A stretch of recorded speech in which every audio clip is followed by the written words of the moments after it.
જય શ્રી કૃષ્ણ બધાને, જય જલારામ. કેમ છો બધા? તો આજે બસ આપણે આવું જ ચટાકેદાર શાક બનાવવાનું છે, જેનાથી એક નહીં પણ બે રોટલી વધારે ખવાઈ જાય એવું ભરેલું રીંગણાનું શાક. તો અહીંયા મેં રીંગણા અને બટેટા બંનેને ધોઈને કાપા કરીને રાખી લીધા છે અને સાથે લેવાના છે બે ટમેટા. તો અહીંયા આપણે રીંગણાનું શાક ભરવા માટે સૌથી પહેલાં લઈશું પાપડી ગાંઠિયા. તમારી પાસે જે પણ ગાંઠિયા જે ઘરમાં ખવાતા હોય એનો ભૂકો પડ્યો હોય, ચંપાકલી છે, ભાવનગરી ગાંઠિયા છે, કે ઇવન ઘરે બનાવેલ સેવ છે, તીખા ગાંઠિયા છે, એનો કોઈ પણનો તમે ભૂકો કરી શકો છો. પણ એ ભૂકો આપણે મિક્સરમાં નથી કરવાનો, આપણે અહીંયા ખાંડણીથી જ એને ભૂકો કરવાનો છે, કારણ કે એનાથી જ સરસ ટેસ્ટ આવશે. અને બહુ ભૂકો કરવાનો નથી, થોડુંક આખું પાખું રાખવાનું છે. તો બસ એ આપણે હવે કાઢી લેશું. અને હવે આપણે લઈ લેશું 10થી 12 કળી લસણ. જો તમે લસણ ન ખાતા હોય તો તમે સ્કીપ કરી શકો છો. અમારા ઘરમાં લીલા ધાણા મારી દીકરીને નથી ભાવતા, એટલે અમે લીલા ધાણા એડ નથી કરતા. તમે જો ખવાતા હોય તમારા ઘરમાં તો લીલા ધાણા પણ એડ કરી શકો છો. હવે આપણે સિમ્પલ જે બધા મસાલા છે એ રેગ્યુલર શાકમાં જે ખવાતા હોય એ નાખી દઈશું. નમક, હળદર, ધાણા જીરું પ્રમાણ થોડુંક આપણે ભરેલું શાકમાં ઘટ રસો કરવા માટે વધારે રાખીશું. અને લાલ મરચું પાવડર. અને જો તમારા ઘરમાં ગળાશ ખવાતી હોય તો તમે આ સ્ટેજે તમે ખાંડ નાખી શકો છો. અને હવે આપણે આ બધું મિક્સ કરવા માટે કાચું સિંગ તેલ નાખીશું. અને હવે રીંગણા અને બટેટા, આપણે અહીંયા બટેટા પણ ભરવાના છે, કારણ કે મોસ્ટલી ઘરમાં બધાને રીંગણા તો બહુ ઓછાને ભાવતા હોય, બટેટા જ વધારે ખાવાવાળા હોય. તો બટેટું ભરેલું એકદમ સરસ લાગશે. જો તમને મારી જેમ આવી રીતે નાના બટેટા ન મળ્યા હોય તો મોટા બટેટાના પણ નાના પીસ કરી અને એમાં કાપા કરી અને ભરી લેવા.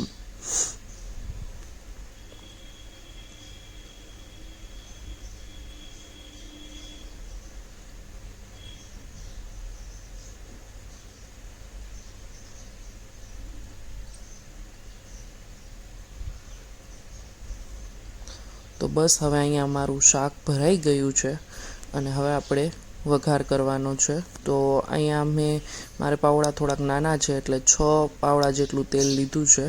તમારે જે પ્રમાણેનો રસો જોઈને તેલ ખવાતું એ પ્રમાણે તેલ લઈ લેવું. અમે રાઈ જીરું નથી મૂકતા વઘારમાં, એટલે મેં હિંગનો વઘાર કર્યો છે. ગરમ તેલ થયા પછી હિંગ મૂકી છે.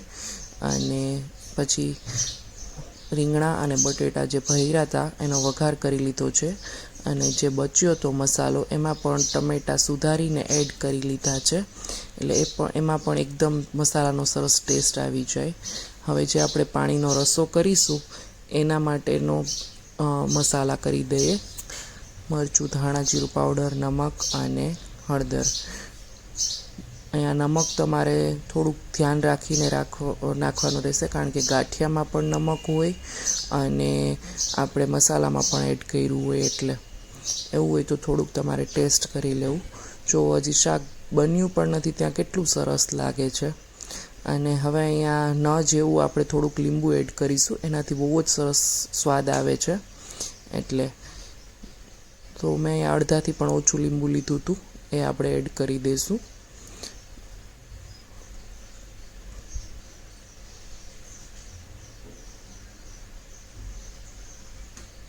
અને હવે પાછું મિક્સ કરીને હવે પાણી એડ કરી દઈશું આપણે. અને હવે આમાં આપણે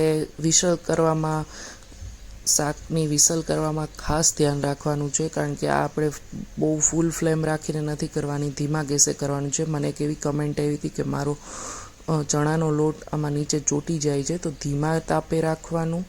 અને મેં આમાં ધીમા તાપે 2 સીટી કરેલી છે. તો જો શાક આપણું બનીને રેડી થઈ ગયું છે અને કેટલું સરસ બન્યું છે એ જુઓ તમે. રસો, તેલ બધું એકદમ વ્યવસ્થિત છે, કારણ કે અમારે ખીચડી સાથે ખાવાનો છે, એટલે મેં થોડોક રસો વધારે રાખ્યો છે.